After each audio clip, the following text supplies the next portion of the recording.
Hello and welcome to another episode of My Opinion Means Nothing. This week I am joined by my good friend Sophie. Oh hey. And another new friend of mine, Brandon. Hello. How you doing, guys? Pretty good.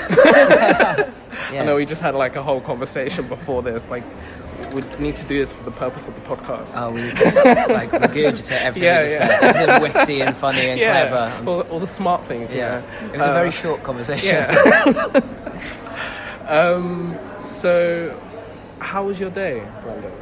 Yes, very good. I'm currently rehearsing. I'm a student at Guildhall, final year actor at Guildhall, and we're currently working on a play called Fury. Okay. So it's a modern day retelling of the Greek play of Medea, but our play focuses on a character called Sam, who's a single mother of two, who's from Peckham, and there's a neighbour who lives above her called Tom, and he starts to sort of infiltrate her life. He starts to develop this obsession with her and her kids, and it sort of spirals out of control there. So I'm one of three people who are in the chorus as such, and it's our job to sort of tell the story and push the story along, and sort of intercut with the scenes of what's going on. So is that a drama school? Guildhall? It's a drama. It's the Guildhall School of Music and Drama. Whereabouts is that school? Barbican. Oh yeah, I know the Barbican. So you were saying you're in your third year? That's right. Yeah. So how's it been while you've been there? The entire time or this year? Well, it's mad. I mean, it took me 3 attempts to get into Guildhall. Oh, okay. It's quite a hardcore sort of school. And I auditioned when I was 18, and I got through to like the last round, and I didn't get in. And the following year, the same sort of thing happened. I was auditioned for other drama schools as well, but after that, I sort of took a year off and went and got a job.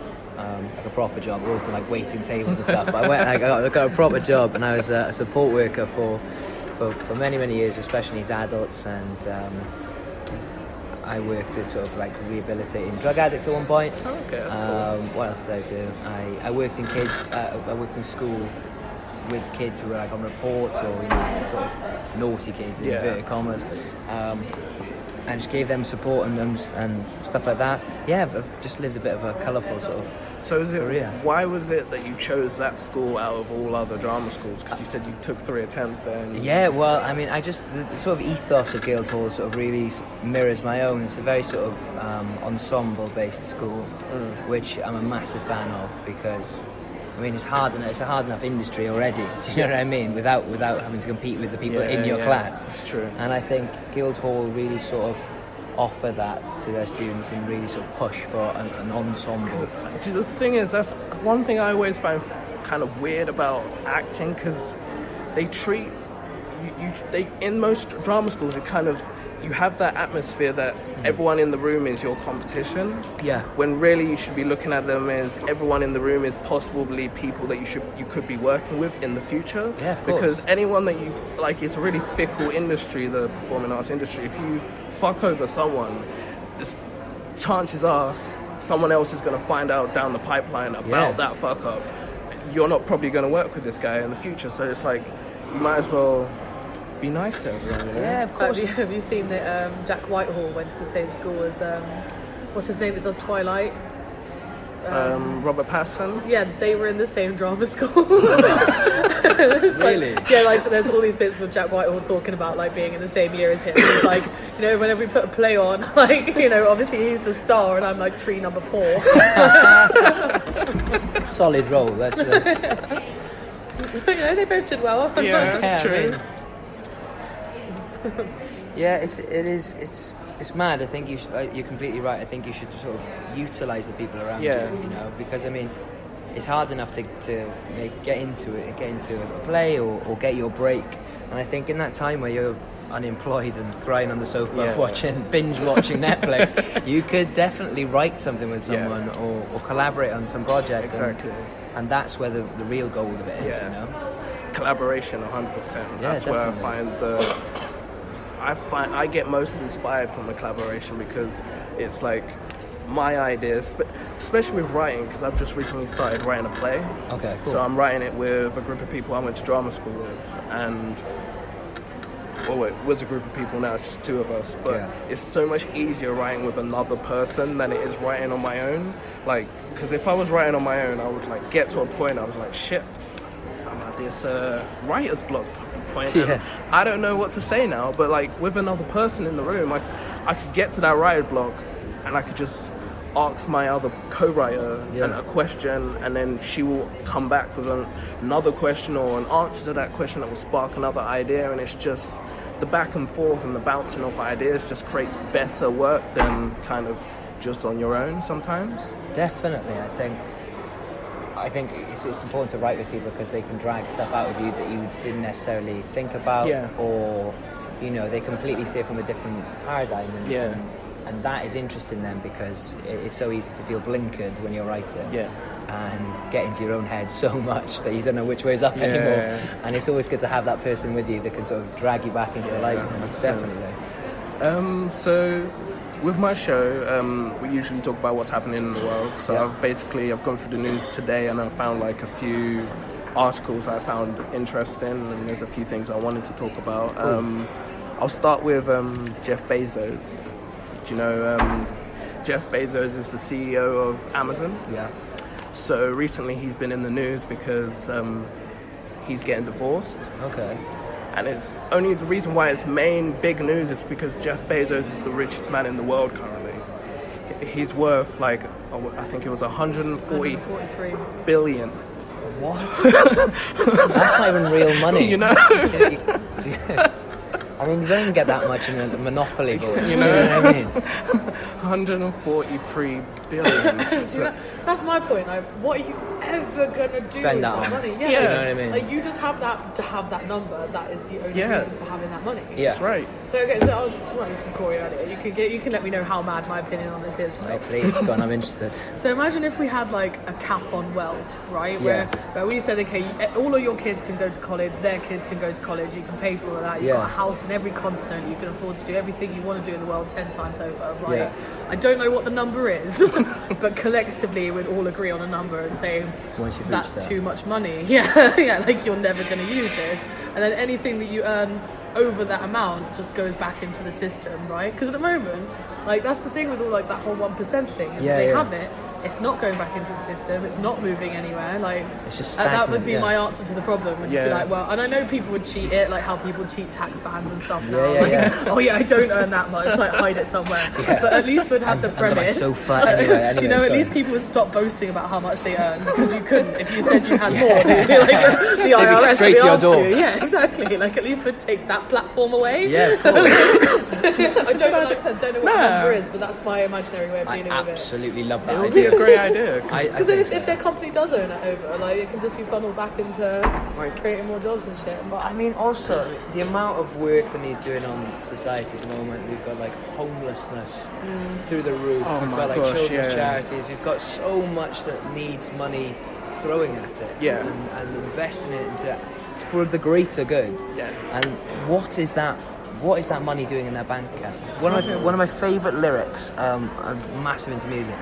One of my favourite bands who I saw last week in Brixton, Ed Shikari, they've got a lyric and it says, "Sometimes I do wish apples were our currency, so your hoarded millions would rot in their vault. And that will teach you to lay off the assault that you're barraging on the lands of the poor." Oh, feel that for a second. No, very true though. It's true, isn't it? Because I mean, it's not doing any good rotting away in a bank. It's not. I mean, that's not even real money at that point. It's just a number on a keyboard. So this was the other thing. We went on like a 2-hour dive into the stock market recently, just because like you had nothing to do. I was trading. I was looking into trading, so I was doing some research. Doing learning about it. Yeah. And there was this thing that came up. I can't actually remember the name of it, but it was something about there was basically a crash on the stock market, but it was like. So like 30 minutes. It happened in the space of 30 minutes. Everyone's stock dropped from maybe £5 to below zero. Really? In 30 seconds. And 30 minutes, but then in 30 seconds it went straight back up to its original current number. So basically, this is what we looked into. Yeah. Because that was caused by one guy. That was caused by one guy, right? So I was like, how and why have, like, because I don't think we've meant to have done this, but how and why have we created a system where one guy essentially has more power than like the president or the prime minister or any like governing body on earth? Because they couldn't drop, what was it, 30 trillion or 30 million or something off the stock market in 30 minutes. But this one guy, because basically as the stock markets developed, obviously it did actually used to be people with like bits of paper that they'd put in a box, and the ticket machine would reel out what's sold and what's gone. And then technology happened. So the race became to get the fastest technologies. Like there's a whole thing that for fibre optic bands, you can't go over 5 kilometres long. So a lot of massive trading centres are within 5 kilometres of like some of the biggest internet providers in the world. So it became about having the fastest technology. So more and more money was being kind of sidelined from the bankers into the technology so they could have the fastest equipment to make the most trades to keep them up to pace with their competitors. Wow. So now that it's a lot of it's like automated, it's done on algorithms. So basically, you can create a code which will say. So I can't remember exactly how they were doing it, but essentially, this guy created a code where you would sell a whole bunch of stuff in 1 nanosecond, and then the other nanosecond withdraw it again. So you're essentially like bumping up what your trades look like. Like it's not real money because you haven't actually bought or sold it from them, but it's the capacity of your trades is bumped up because you bought it, then put it back, and like the money's kind of in interspace basically. So this guy created an algorithm that basically did that, but like next level, like didn't mean for it to go so hardcore. And he just lost control of the algorithm, and eventually they just had to shut it down. They were just like, they were just watching it drop and drop and drop in half an hour. And eventually they're just like, turn it off. Turn it off and off again. Just turn the trading off. Yeah, they couldn't watch it drop any further. But like it happened not even that long ago, about 9 years ago in 2010, it was called the flash crash. Yeah. And it happened to the S&P 500 index. And it literally... But this is what we're saying, that like, you're right. Money isn't real. Yeah, it's not even based on the gold in England's bank anymore. Like when we first started having paper money, it was based on actual gold reserves. And somewhere down the line, we're just like, fuck the gold. No, it's just a number on a screen, you know. And like nobody really knows where it's coming from or what it's gonna do. I'm like, that's true. Like even like currency, it's the weirdest thing for me is like when I was away in Amsterdam last week was. It's weird, the money, the euros is weird because it was €5 for large fries. What? With everything that's going wrong in the world right now, you know, €5 for fries is just... It's inflation, man. It's inflation. It's coming for you. That's what they thought in 1929. They're like, first it's the bread. The price. That's what we really care about. But then, but thinking about it, I was doing the conversion. So I was thinking, so basically I was paying £5 for large fries. And I was like, but in London I can get large fries for maybe £2-3. 5 whole pounds? That is a lot. That is criminal. And the other thing I felt was kind of weird. Maybe they do in all of Europe because but in the UK, I know that, do you know like when we go to McDonald's or something where they automatically think we're going to get a meal, so all of our what we're going to pick is automatically made into a meal. Yeah, I see. But like in Amsterdam, when you go to McDonald's, everything is kind of an add-on, so you would buy the burger, then the fries would be an add-on, sauce would be an add-on, drink would be an add-on. Sauce is cheeky though. I know, right? I mean, I still it really gets my back up when I have to pay for sauce. If I've just paid £8 for a meal, and they go, if you want tomato sauce, that's £5. Are you joking? Are you joking? Because it's not even 5p. It's normally like 50p or something. I know, right? And they come in those shit little sachets. Like, it's bad for the environment. I struggle to get them open as well. Do you know what I mean? Like that's the last thing you want to do is stress out on how you're going to get your sauce open before you get a meal. Exactly. Whatever happened to the pumps, eh? They were really good for the environment as well. I mean, like... 2 minutes later. Did you see about opening them up? Do you know this trick? No. So you know they come in the little paper cups thing? Yeah. Oh, yeah, If you just gently pull, what was supposed to happen was the cup was supposed to just, like, flatten out. So you get, like, I don't know, it's like a little tray plate of sauce, essentially. And it's supposed, rather than having about 19 of those cups on your table, trying to jam in a chicken nugget, which never worked. But it's grim in a way. I mean, it's really good for the environment, obviously. And, I saw that one in America, the McDonald's one with ants in it. No. Did you see that? I thought that's exactly what we were going to talk about. I just meant like when they open it up and they got like a sack of sauce. I mean, I don't want to eat this that is anymore. that is pretty grim in ants itself. in it. Yeah, there was one in McDonald's where one of them had like it was either like maggots or ants or something who managed to get inside and were like growing inside the pot. Like, Oh no! Yeah. That's so great.